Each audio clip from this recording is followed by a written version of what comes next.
Good evening, students. So, this is our lecture number 63 on the Code of Criminal Procedure 1973 and the Bharatiya Nagrik Suraksha Samhita 2023. अब जो अगला topic हम लोग शुरू करने वाले थे वो था चार्ज. ठीक है, चार्ज फ्रेमिंग कैसे होता है, चार्ज से रिलेटेड सेक्शंस क्या हैं, कैसे कई सारे एक्यूज का ट्रायल एक ही बार में किया सकता है. There are many provisions regarding this जिसको हम लोग शुरू करने वाले थे. लेकिन उससे पहले मुझे याद आया कि जब मैंने आपको सेक्शन 227 करवाया था, सेक्शन 227 आपको याद है, होप सो आप लोग रिवीजन कर रहे होंगे. तो सेक्शन 227 में हमने पढ़ा था इशू ऑफ प्रोसेस के बारे में. ठीक है, इशू ऑफ प्रोसेस के बारे में. अच्छा, इससे पहले हम लोग आगे बढ़ें, मेरा आप लोगों से एक हम्बल रिक्वेस्ट है कि मैं डिस्क्रिप्शन में एक टेलीग्राम ग्रुप का लिंक प्रोवाइड कर दे रहा हूँ. प्लीज़ इसको ज्वाइन कर लीजिएगा. ठीक है, यहाँ पर मैं नोट्स वगैरह अपलोड करूँगा विच विल हेल्प यू, और साथ ही साथ वहाँ पे मेंस के भी कुछ आंसर राइटिंग प्रैक्टिसेस मैं करवाऊँगा, आंसर राइटिंग प्रैक्टिस करवाऊँगा. तो for that reason please join this Telegram group. ठीक है, चलिए कंटिन्यू करते हैं. तो सबसे पहले हम लोग को एक बात देखना पड़ेगा कि हमने सेक्शन 227 में क्या पढ़ा था. ठीक है, अगर आपको याद हो section 227 which is a part of chapter 17 commencement of proceedings before magistrate. तो इशू ऑफ प्रोसेस में हमने ये पढ़ा था कि अगर एक समन्स केस है, ठीक है, as per section 227 subsection 1 clause A, अगर एक समन्स केस है, ठीक है, तो वहां पर मैजिस्ट्रेट जो है वो ड्यूटी बाउंड है कि वो मैंडेटरली समन इशू करें. ठीक है, समन इशू करें, ये हमने पढ़ा था सेक्शन 227 सबसेक्शन 1 क्लॉज ए के अंदर. अगर वारंट केस है तो वहां पर हमने एक डिस्क्रिशन दे दिया था मैजिस्ट्रेट को कि आप चाहें, आपको मतलब हमने डिस्क्रिशन दे दिया, अगर आप चाहें तो वारंट इशू करिए.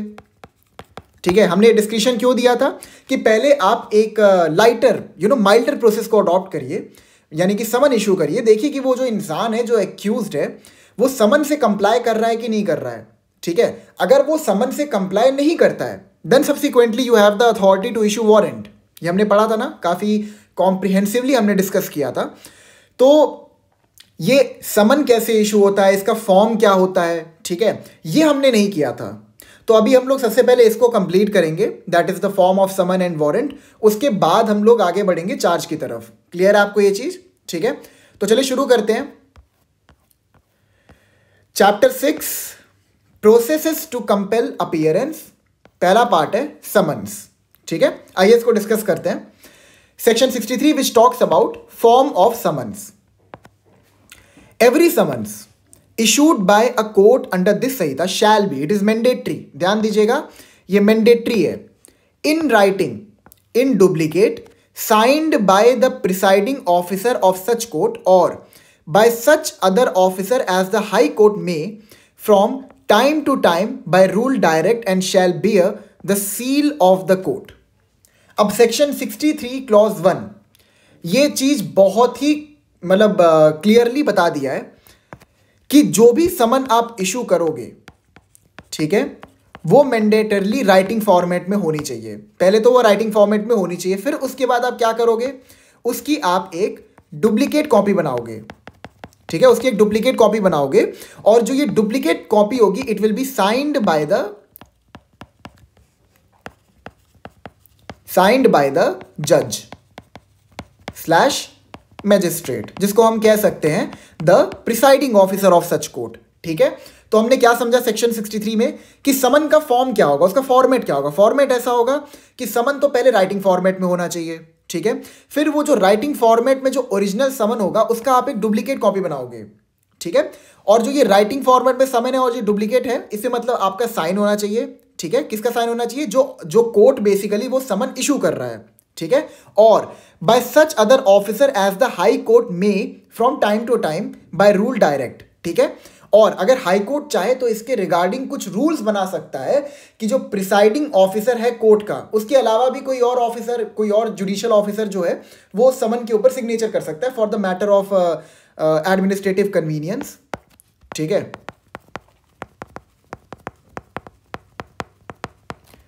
कि जो प्रिसाइडिंग ऑफिसर हैं उनको हम थोड़ा रिलैक्सेशन दे रहे हैं और रेदर उनके बिहाफ पर हम किसी और जुडिशियल ऑफिसर को अपॉइंट कर दे रहे हैं जो मतलब कि सिग्नेचर वाला काम करेंगे। ठीक है, तो ये हाई कोर्ट कैसे करेगा? ये रूल्स के थ्रू करेगा। वो इसके थ्रू मतलब इसके बिहाफ में रूल्स प्रिस्क्राइब करेगा कि कैसे कोई और ऑफिसर भी साइनिंग अथॉरिटी का रोल निभा सकता है। क्लियर आपको? And shell bear the seal of the court, along with that जो आपका समन ऑर्डर होगा उसके ऊपर कोर्ट का सील भी होना चाहिए।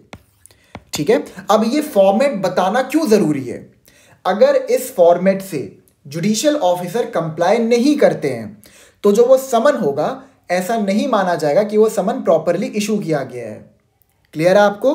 क्योंकि जो प्रोसीजरल फॉर्मेलिटी है उससे अगर आप कंप्लाई नहीं करते हो तो हम तो यही मानेंगे ना कि आपने प्रॉपरली समन को इशू नहीं किया है। ठीक है, और अगर उसके बाद सब्सिक्वेंटली जो एक्यूज्ड है वो समन से कंप्लाई नहीं करता है तो हम उसके ऊपर कोई भी मतलब एक्शन नहीं लेंगे, मतलब उसके अगेंस्ट में वारंट इशू कर ही नहीं सकते, बिकॉज आपने जो समन का फॉर्मेट था उसको प्रॉपरली फॉलो नहीं किया। ठीक है, second part, section 63 clause 2, in an encrypted or any other form of electronic communication and shall bear the image of the seal of the court or digital signature. हमने clause 1 में क्या पढ़ा कि जो भी समन इशू किए जाएंगे वो राइटिंग फॉर्मेट में होने चाहिए, साथ ही साथ उसकी डुप्लीकेट कॉपी बनाई जाएगी जो कि साइंड होगी by the presiding officer of such court. ठीक है, अगर हाई कोर्ट चाहे तो प्रिसाइडिंग ऑफिसर की जगह पर किसी और जुडिशियल ऑफिसर को भी अपॉइंट कर सकते हैं जो कि सिग्नेटरी अथॉरिटी होगा। क्लियर आपको? एंड अलॉन्ग विद दैट जो आखिरी प्रोसीजरल फॉर्मेलिटी है वो ये है कि आपका जो कोर्ट का सील होगा वो भी उसके ऊपर लगा होना चाहिए। एंड इट इज मैंडेटरी कि आप इन सारे के सारे प्रोसीजर से कंप्लाई करो। अगर आप कंप्लाई नहीं करते हो तो इट विल बी डीम्ड कि जो समन का ऑर्डर था वो प्रॉपरली फॉलो नहीं किया गया और समन को प्रॉपरली इशू नहीं किया गया। ठीक है, जिसके नॉन कंप्लायंस पे हम एक्यूज के अगेंस्ट में किसी भी प्रकार के एक्शन नहीं लेंगे। क्लॉज 2 ये कहता है कि हम इलेक्ट्रॉनिक कम्युनिकेशन के माध्यम से भी समन को भेज सकते। देखिए क्या लिखा है, in any encrypted or any other form of electronic communication and shell bear the image of the seal of the court or digital signature. ठीक है, अगर आप इलेक्ट्रॉनिक फॉर्मेट में भेजते हो तो हम आपके ऊपर ये ड्यूटी लगाते हैं कि आप उसके ऊपर भी कोर्ट की सील लगाओगे, या फिर अगर आप कोर्ट की सील नहीं लगा रहे हो तो आपको उसके ऊपर एक डिजिटल सिग्नेचर करना पड़ेगा। कौन करेगा digital signature? Basically the presiding officer of the court. ठीक है, आई होप आपको ये क्लियर होगा।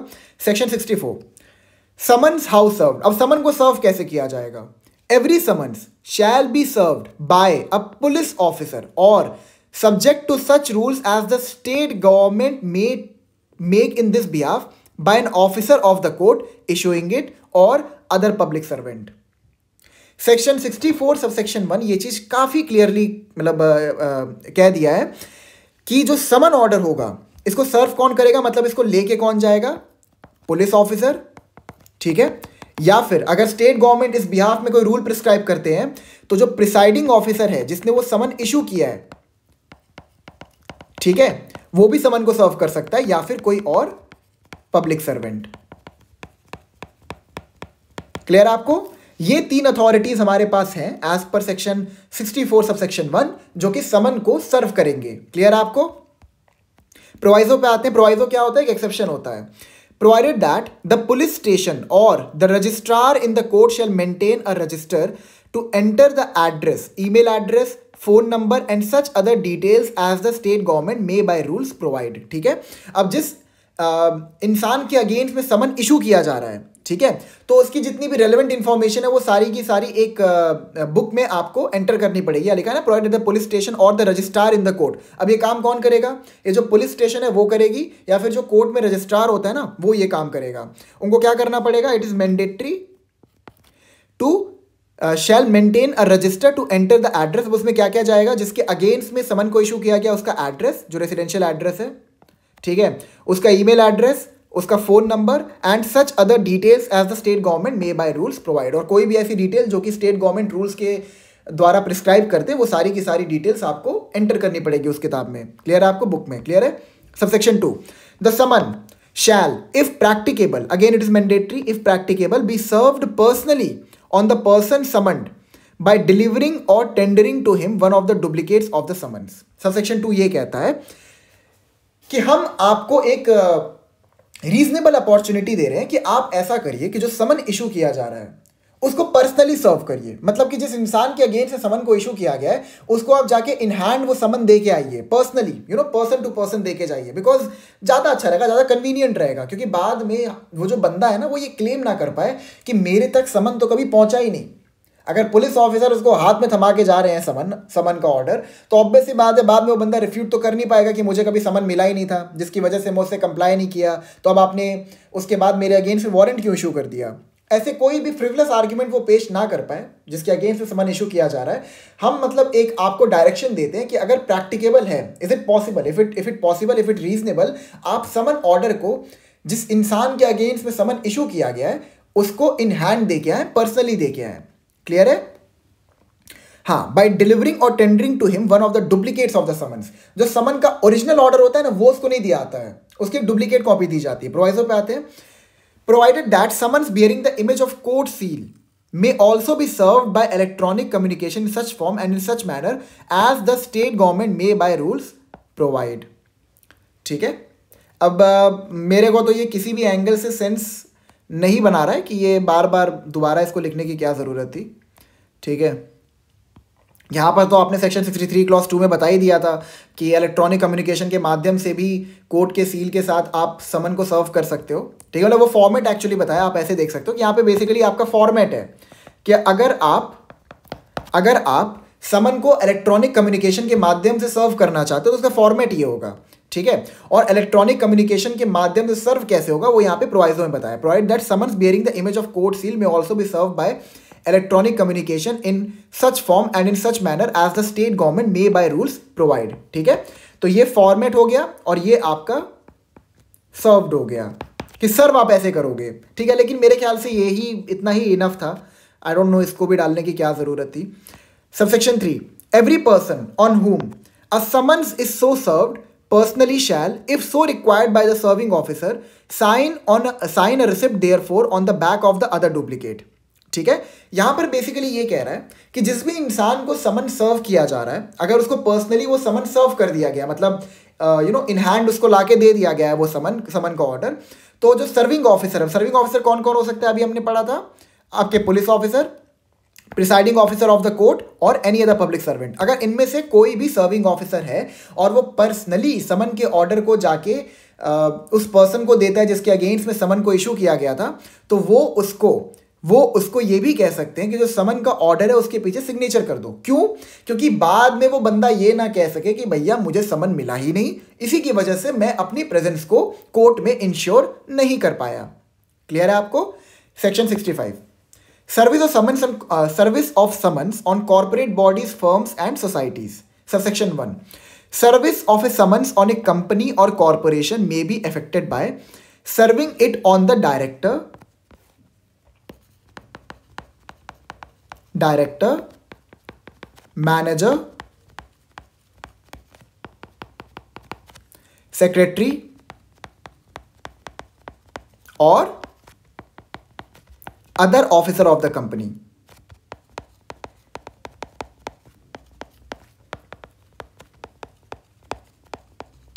और corporation, or by letter sent by registered post addressed to the director, manager, secretary or other officer of the company or corporation in India, in which case the service shall be deemed to have been effected when the letter would arrive in ordinary course of post।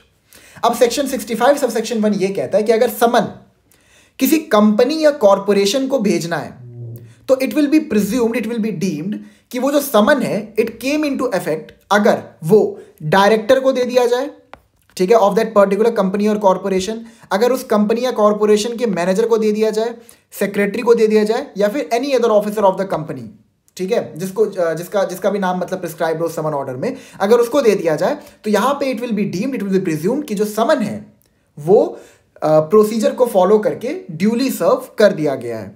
Clear है आपको? और आगे क्या कहता है, और अगर मान लीजिए आप पर्सनली सेंड नहीं करना चाहते, मतलब देखिए हमने आपको डायरेक्शन क्या दिया है, जो आपकी जो प्राइमरी ड्यूटी है, ठीक है, वो क्या है कि आप कोशिश करिए कि समन को पर्सनली सर्व करें। अगर पर्सनली सर्व करेंगे तो बाद में ऐसा कोई भी फ्रिवलेस आर्ग्यूमेंट वो इंसान रेज नहीं कर पाएगा कि मेरे तक समन कभी पहुंचा ही नहीं। ठीक है, तो ये आपके ऊपर डायरेक्शन है, तो आप कोशिश करिए कि आप पर्सनली डायरेक्टर, मैनेजर, सेक्रेटरी या फिर any other officer of the company या कॉर्पोरेशन को सर्व करिए, ठीक है। लेकिन अगर आप पर्सनली सर्व नहीं कर सकते तो आप ये भी कर सकते हैं, आप एक लेटर में उस समन ऑर्डर को भेज दीजिए, ठीक है। किसको भेज सकते हैं? वो आप भेज सकते हो एड्रेस करते हुए डायरेक्टर को, मैनेजर को, सेक्रेटरी को, वही जो नाम आपने पहले पढ़े थे, ठीक है। और हम लोग ये कब मान लेंगे कि समन ऑर्डर प्रॉपरली सर्व हो चुका है? The moment the post will reach to the company और कॉर्पोरेशन। देखिए लिखा है ना, shall be deem to have been affected when the letter would arrive in ordinary course of post. मतलब जैसे ही वो उनके घर तक पहुंच जाएगा, उनके कंपनी या कॉर्पोरेशन तक पहुंच जाएगा, इट विल बी प्रिज्यूम्ड कि जो समन का ऑर्डर था वो प्रोसीजर को फॉलो करके ड्यूली सर्व कर दिया गया है। क्लियर है आपको? Explanation in this section, company means a body corporate and corporation means an incorporated company or other body corporate registered under the Companies Act 2013 or a society registered under the Society Registration Act 1860। ठीक है, ये तो मेरे ख्याल से आपको समझ में आ ही गया होगा। बेसिकली कहना चाहता है कि जो भी कंपनीज एक्ट 2013 के अंदर रजिस्टर्ड है वो मतलब those will be presumed as company, ठीक है, अंडर सेक्शन 65 सब सेक्शन 1, ठीक है। सब सेक्शन 2 पे आते हैं। Service of a summons on a firm or other association of individuals may be affected by serving it on any partner of such firm or association or by letter sent by registered post addressed to such partner, in which case the service shall be deemed to have been affected when the letter would arrive in ordinary course of post। Again वही same बात कह रहा है जो subsection 1 में कहा गया था, लेकिन यहां पर एक नया एडिशन है। एडिशन ये है कि आप अगर चाहें तो समन के ऑर्डर को उस कंपनी के किसी पार्टनर को भी भेज सकते हैं। लिखा है ना, मे be affected by serving it on any partner of such firm और एसोसिएशन। अगर आपने वो समन का ऑर्डर किसी पार्टनर को भेज दिया ऑफ दैट पर्टिकुलर कंपनी और कॉर्पोरेशन, तो वहां पे भी इट विल बी प्रिज्यूम्ड और deemed that the summon order has been duly served. Clear है? बाकी इसमें कुछ समझाने के लिए नहीं है। इसमें आप लोग सेक्शन 64 ध्यान रखिएगा। 64 में जो आपका बताया ना कि सर्विंग अथॉरिटी कौन है, police officer, presiding officer, public servant, ये ध्यान रखिएगा, ठीक है। उसके बाद 63 में जो प्रोसीजर फॉर्मेलिटीज हैं, क्या क्या होना चाहिए? साइंड होना चाहिए, डुप्लीकेट कॉपी होना चाहिए, ठीक है, और उस पर कोर्ट का सील होना चाहिए, ये सब ध्यान रखिएगा। अगेन एक जो आपको डिफरेंस मैंने बताया वो ये बताया कि यहाँ पर फॉर्मेट प्रिस्क्राइब किया गया इलेक्ट्रॉनिक कम्युनिकेशन के माध्यम से अगर आप समन को इशू कर रहे हो तो, और यहाँ पे कैसे सर्व करोगे आप इलेक्ट्रॉनिक कम्युनिकेशन के माध्यम से, उसको बताया गया है। 65 में आपको जो अथॉरिटीज है उनको ध्यान रखना है कि manager, director, secretary or other officer of the company जिनको भेजा जा सकता है। क्लियर है आपको? 66 पे आते हैं। Service when person summon can not be found, where the person summoned can not by the exercise of due diligence be found, the summons may be served by leaving one of the duplicates for him with some adult member of his family residing with him, and the person with whom the summons is so left shall, if so required by the serving officer, sign a receipt therefore on the back of the other duplicate। ठीक है। Section 66 क्या कहता है कि suppose जिस इंसान के against में समन को इशू किया गया था वो मिल ही नहीं रहा है, उसको आपने खोजने का प्रयास किया। देखिए यहां पे लिखा है bye the exercise of due diligence, मतलब पहले आपको उस इंसान को खोजने का प्रयास करना है, ठीक है। अगर आप उसको खोजने में असफल हो जाते हो, देन आफ्टर दैट आप इस प्रोसीजर को फॉलो करोगे। यहां पे कहता है where the person summoned cannot by the exercise of due diligence be found, खोज ही नहीं पा रहे आप उसको, ठीक है। the summons may be served by leaving one of the duplicates for him with some adult member of his family residing with him। ठीक है, तो अगर कोई भी उसके परिवार का इंसान है जो कि एडल्ट है, बच्चों को नहीं सर्व करना है, ठीक है, जैसे चॉकलेट बच्चों को नहीं देते वैसे समन भी नहीं देना है। तो अगर कोई बच्चा नहीं है, कोई adult member of the family है, तो आप वो जो समन की जो कॉपी थी उसकी एक डुप्लीकेट कॉपी बना के उनको दे दोगे, ठीक है, उनको दे दोगे। एंड उनको आप ये भी कह सकते हो कि जो समन की कॉपी है उसके पीछे एक सिग्नेचर कर दो, ठीक है। यहां लिखा है the person with whom the summons is so left shall mandatory if so required by the serving officer, यहां पे हमने सर्विंग ऑफिसर को डिस्क्रिप्शन दिया है, sign a receipt therefor on the back of the other duplicate. Clear है आपको? यहां पे अगेन वही है प्रिजम्पशन हम लेके चलेंगे कि जो समन था वो ड्यूली सर्व हो गया है। क्लियर है? एक्सप्लेनेशन पे आते हैं।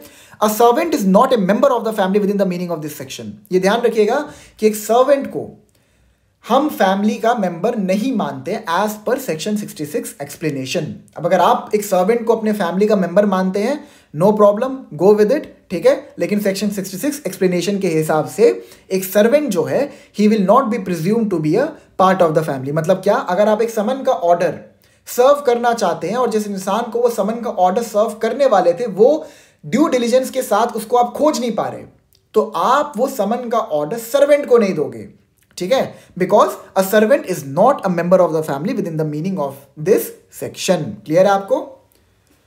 ठीक है,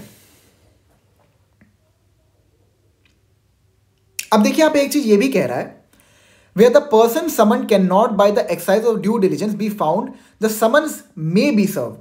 मतलब यहां पर हमने एक डिस्क्रिशन दिया है, ठीक है, हमने डिस्क्रिशन दिया है कि आप जो एडल्ट हैं उस पर्टिकुलर फैमिली को बिलोंग करने वाले जिसमें वो एक्यूज रहता है जिसके अगेंस्ट समन को इशू किया गया था, ठीक है, हमने आपको डिस्क्रिशन दिया है कि आप उन फैमिली मेंबर को दे सकते हो।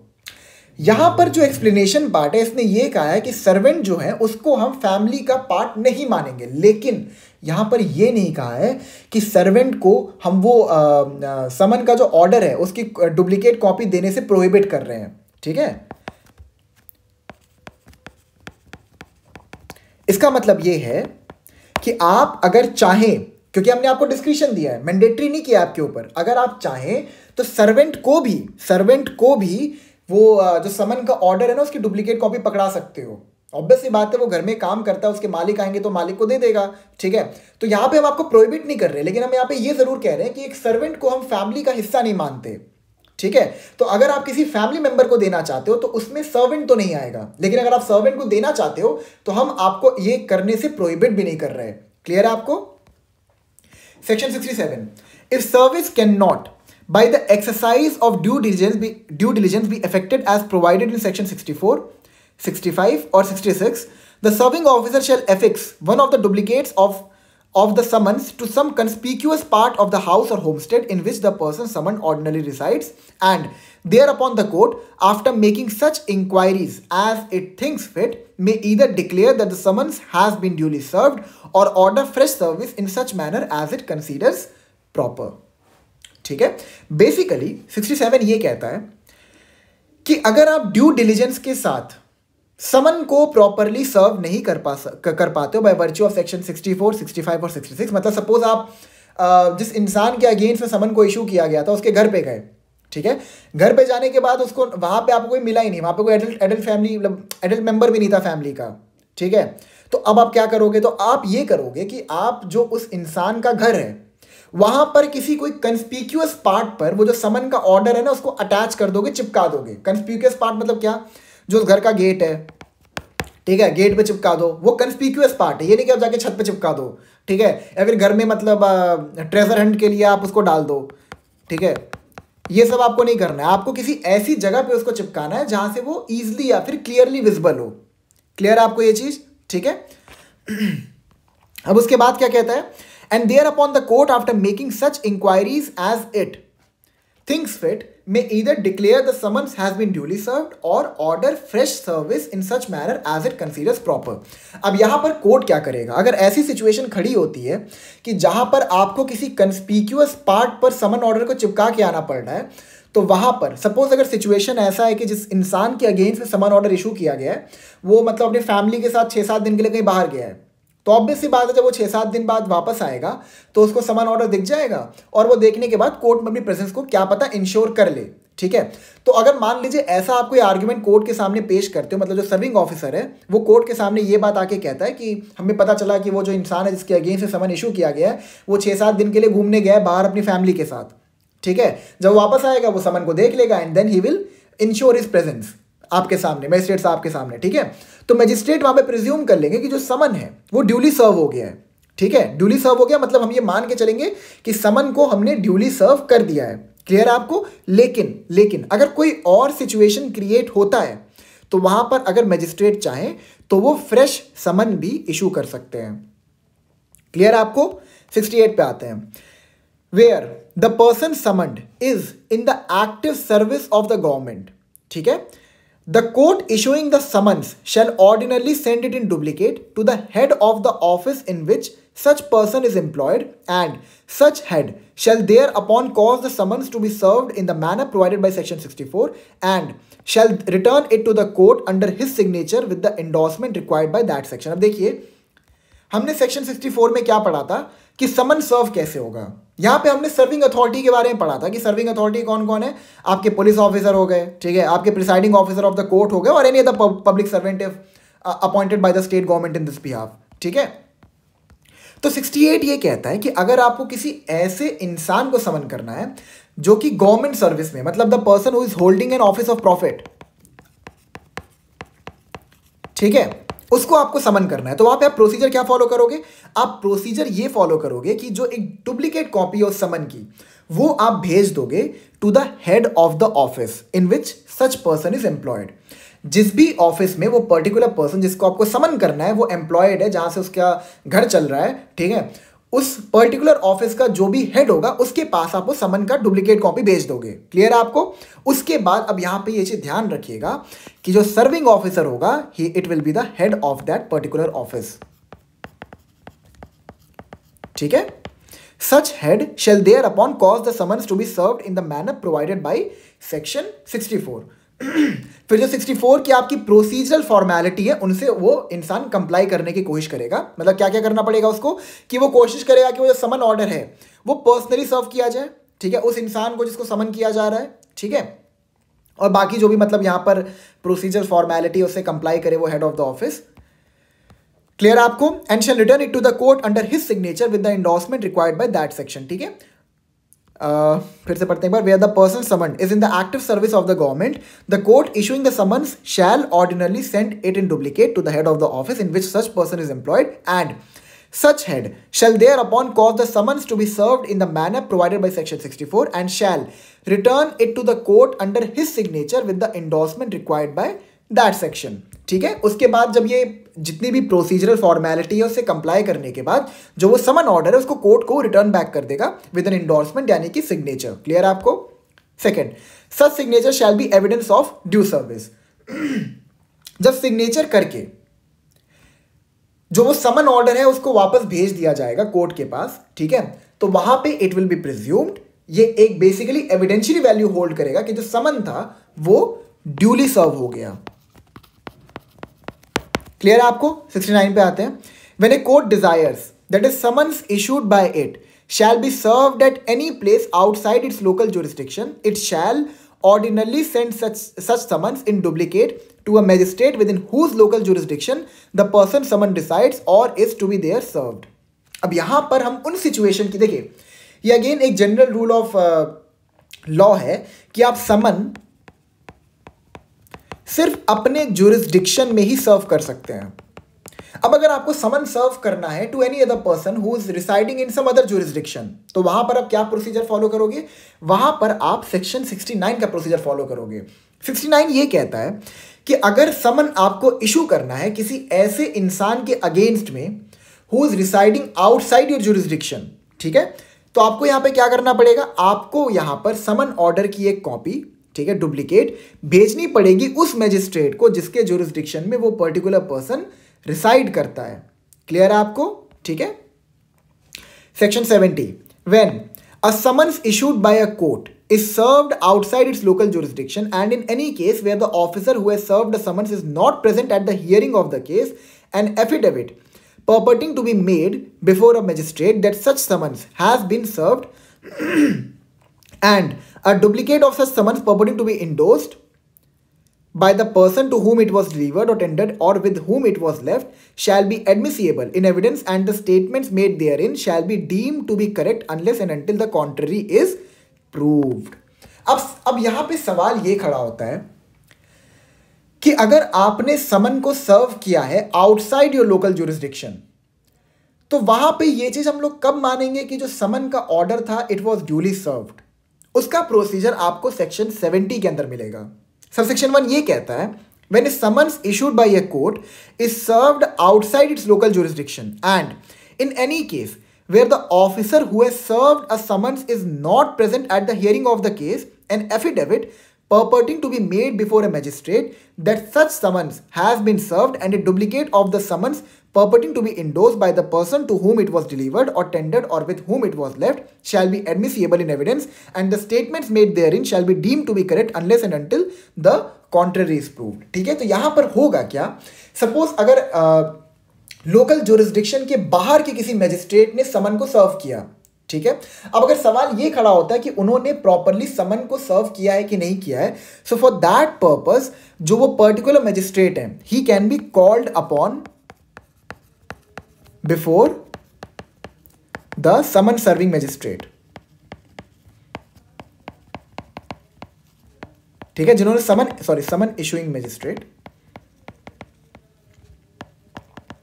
ठीक है, हम उनको उस मैजिस्ट्रेट के पास बुला सकते हैं जिन्होंने समन को इशू किया था। ठीक है, अब फॉर एनी रीजनेबल रीजन अगर जो मैजिस्ट्रेट है जिनको समन को सर्व करना था वो अपनी प्रेजेंस को इंश्योर नहीं करवा पाते हैं, तो वहां पर वो क्या करेंगे, वहां पर वो एक एफिडेविट देंगे।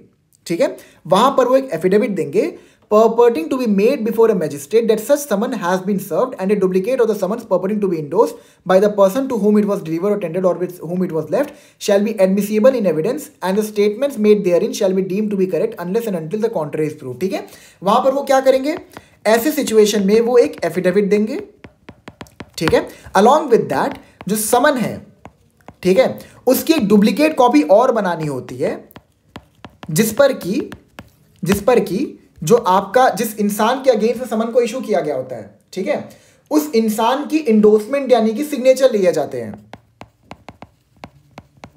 ठीक है, तो एफिडेविट के साथ जो ये डुप्लीकेट कॉपी ऑफ समन है जब ये मैजिस्ट्रेट के पास भेजी जाएगी तो वहां पर it will serve as an evidence कि जो समन था वो ड्यूली सर्व हो गया था until and unless the contrary is proved. या फिर मतलब जिस इंसान के अगेंस्ट समन ऑर्डर को इशू किया गया था अगर वो ये चीज सक्सेसफुली प्रूफ कर देता है कि समन उस तक पहुंचा ही नहीं था, तो वहां पर सिचुएशन डिफरेंट होगी। लेकिन एफिडेविट के साथ में जो समन ऑर्डर की कॉपी है जिसके ऊपर एक्यूज के सिग्नेचर है, ठीक है, वो एक सफिशिएंट एविडेंस होंगे इस बिहाफ में कि समन जो है वो ड्यूली सर्व हो गया था अंडर सेक्शन 69। क्लियर है आपको? Subsection 2, the affidavit mentioned in this section may be attached to the duplicate of the summons and returned to the court। ये मैंने आपको बता दिया। Subsection 3, all summons served through electronic communication under section 64 to 71 shall be considered as duly served and a copy of such summon shall be attested and kept as a proof of service of summons. यहाँ पे basically ये एक direction ये दे रहा है, एक basically ये बताना चाह रहा है कि 64 टू 71 के बीच में जितने भी सेक्शन है जहाँ पे आप समन सर्व कर रहे हो, ठीक है, वो सारे के सारे समन अगर आप चाहें तो इलेक्ट्रॉनिक कम्युनिकेशन के माध्यम से भी सर्व कर सकते हो। और जहां पर भी इलेक्ट्रॉनिक कम्युनिकेशन के माध्यम से समन को सर्व किया गया है by following the procedure under section 64, वहां पर इट विल बी प्रिज्यूम्ड कि the summon was duly served. Clear है आपको? 71 पे आते हैं। Notwithstanding anything contained in the preceding sections of this chapter। अब देखिए जो आपका सेक्शन 71 सबसेक्शन 1 है, it is a non obstante clause. ठीक है, नॉन ऑब्स्टेंटे क्लॉज आपको पता है ना क्या होता है? नॉन ऑब्स्टेंटे क्लॉज हम उसे कहते हैं जिसकी एक ओवरराइडिंग इफेक्ट होती है। ठीक है, बेसिकली जो आपका प्रीसीडिंग प्रिंसिपल है, ठीक है, जो आपका प्रिंसिपल अभी तक प्रिवेल कर रहा है, ये पर्टिकुलर प्रोविजन उसको ओवरराइड करेगा। ठीक है, अब देखिए क्या कहता है section 71 subsection 1, notwithstanding anything contained in the preceding sections of this chapter, a court issuing a summons to a witness may in addition to and simultaneously with the issue of such summons direct a copy of the summons to be served by electronic communication or by registered post addressed to the witness at the place where he ordinarily resides or carries on business or personally works for gain। ठीक है, अब देखिए witness का जो presence है during the course of trial is very important. ठीक है, witness नहीं रहेगा तो प्रॉपरली प्रोसिक्यूशन अपने केस को प्रेजेंट नहीं कर पाएगा, है कि नहीं? ठीक है, तो विटनेस को समन सर्व करने का जो तरीका है वो थोड़ा डिफरेंट है। अब इसमें क्या बताया, यहां बोला है anything contained in the preceding section of this chapter, a court issuing a summons to a witness may. अब देखिए यहां पे क्या कह रहा है कि जो नॉर्मल प्रोसीजर है समन को इशू करने का वो तो आप फॉलो कर सकते हो, कोई दिक्कत नहीं, उसको फॉलो करिए, लेकिन उसके साथ में in addition to and simultaneously, मतलब उसके साथ में आप चाहें तो और क्या कर सकते हैं। देखिए यहां पे हमने आपको डिस्क्रिशन नहीं दिया है, यहां पर हम ये आपको कह रहे हैं, सॉरी यहां पे हमने आपको डिस्क्रिशन दिया है, sorry I am so sorry, यहां पर हमने आपको ये भी डिस्क्रिशन दिया है कि जो विटनेस है उसकी प्रेजेंस को इंश्योर करने के लिए आप एक काम ये भी कर सकते हो कि जो जनरल प्रोसीजर है समन को सर्व करने का उसको फॉलो करिए। अलॉन्ग विद दैट साइमल्टेनियसली, मतलब साथ साथ में एक काम ये भी कर सकते हैं कि समन को आप सर्व कर सकते हैं बाय इलेक्ट्रॉनिक कम्युनिकेशन, ठीक है, या फिर पोस्टल एम्प्लॉय के थ्रू, ठीक है। मतलब बेसिकली मैं यहाँ पे लिख देता हूँ, regular procedure plus electronic communication और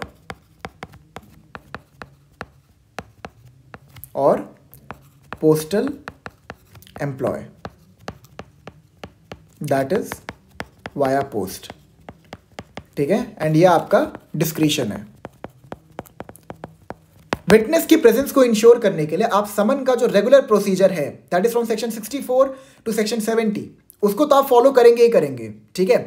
लेकिन अगर आप चाहें तो हमने आपको एक डिस्क्रिशन ये दे दिया है कि उसके एडिशन में आप साइमल्टेनियसली अगर चाहें तो जो समन ऑर्डर है उसको इलेक्ट्रॉनिक कम्युनिकेशन के माध्यम से भेज सकते हैं, और साथ ही साथ अगर आप चाहें तो इलेक्ट्रॉनिक कम्युनिकेशन के माध्यम से नहीं भेजने के बजाय आप किसी पोस्टल एम्प्लॉय के थ्रू भी उसको भेज सकते हैं। क्लियर है आपको? हाँ, सेक्शन 2 पे आते हैं। When an acknowledgement purporting to be signed by the witness or an endorsement purporting to be made by a postal employee that the witness refused to take delivery of the summons has been received, or on the proof of delivery of summons under subsection 3 of section 70 by electronic communication to the satisfaction of the court issuing such summons may deem that the summons has been duly served। अब देखिए यहाँ पे क्या कह रहा है section 71 section 2, ये कहता है कि अगर जो समन है, ठीक है, जो समन ऑर्डर है उसके पीछे जो विटनेस है वो सिग्नेचर कर दे, तो हम यहाँ पे मान लेंगे कि जो समन ऑर्डर था वो ड्यूली सर्व हो गया है। या फिर अगर मान लीजिए विटनेस ने समन ऑर्डर को लेने से मना कर दिया, ठीक है, he refuse to take the delivery of the summon, ठीक है, तो वहां पर हम क्या देखेंगे, वहां पर हम ये देखेंगे on the proof of delivery of summons under subsection, okay, हाँ, यहां पर हम ये देखेंगे कि पोस्टल एम्प्लॉय इसके रिगार्डिंग क्या कहता है। Postal employ that the witness refuse to take delivery of the summons, ठीक है। अगर पोस्टल एम्प्लॉय ने समन को सर्व करने की कोशिश की विटनेस को, और विटनेस ने समन ऑर्डर को लेने से मना कर दिया, ठीक है, तो जो पोस्टल एम्प्लॉय का इसके रिगार्डिंग बयान होगा कि मैंने तो सर्व करने की कोशिश की थी लेकिन जो विटनेस था उसने लेने से मना कर दिया, वहां पे भी हम ये मान लेंगे कि विटनेस को समन ऑर्डर ड्यूली सर्व हो गया था। क्लियर है आपको? ठीक है। और अगर इलेक्ट्रॉनिक कम्युनिकेशन के माध्यम से भेजा गया है तो सबसेक्शन 3 सेक्शन 70 जो है वो पिक्चर में आ जाएगा, और वहां पे भी इट विल बी डीम्ड कि जो समन ऑर्डर था वो ड्यूली सर्व हो गया था विटनेस को। क्लियर है आपको? सेक्शन 71 भी, इसमें ज़्यादा कुछ था नहीं, ठीक है। अब इसमें जो आपको ध्यान रखना है वो कहीं ना कहीं सेक्शन 71 ध्यान रखना है, ठीक है। उसके बाद आपको 70 ध्यान रखिएगा कि क्या प्रोसीजर फॉलो करेंगे ये पता लगाने के लिए कि लोकल जुरिसडिक्शन के बाहर समन को प्रॉपर्ली सर्व किया गया है कि नहीं किया गया है, ठीक है। 68 उतना इंपॉर्टेंट नहीं है। एंड आपका जो ये 63 64 है इसको ध्यान रखिएगा, ठीक है। उसके बाद ये भी ध्यान रखिएगा 66 में कि जो सर्वेंट है उसको हम प्रिज्यूम नहीं करते to be a part of the family member, ठीक है। और यहाँ पे हमने डिस्क्रिप्शन दिया है कि फैमिली मेंबर को दे सकते हैं, उनके जगह पे हम चाहें तो किसी और को भी दे सकते हैं, कोई अगर उसका क्लोज फ्रेंड वहाँ पे अगल बगल रहता हो, या फिर सर्वेंट ही अगर तो उसको भी दे सकते हैं। यहाँ पे हम प्रोहिबिट नहीं कर रहे सर्वेंट को देने से, ठीक है। बस इतना ध्यान रखिएगा आप लोग, इसमें ज़्यादा कुछ नहीं था। सो नेक्स्ट लेक्चर में हम लोग फॉर्म ऑफ वारंट को कंप्लीट कर लेंगे, ठीक है। एंड जल्दी ही मैं हिंदू लॉ के लेक्चर को शुरू करूँगा, तो प्लीज़ अगेन मेरा रिक्वेस्ट है आपसे कि आप लोग प्लीज़ जल्दी से जल्दी जो टेलीग्राम ग्रुप है जिसका लिंक मैंने डिस्क्रिप्शन में प्रोवाइड कर दिया उसको ज्वाइन कर लीजिए, क्योंकि जब मैं हिंदू लॉ पढ़ाऊँगा तो वहाँ पर मैं पैरेलली जो नोट्स हैं उसको भी अपलोड करते रहूँगा। तो ठीक है, thank you so much, I will meet you in the next lecture.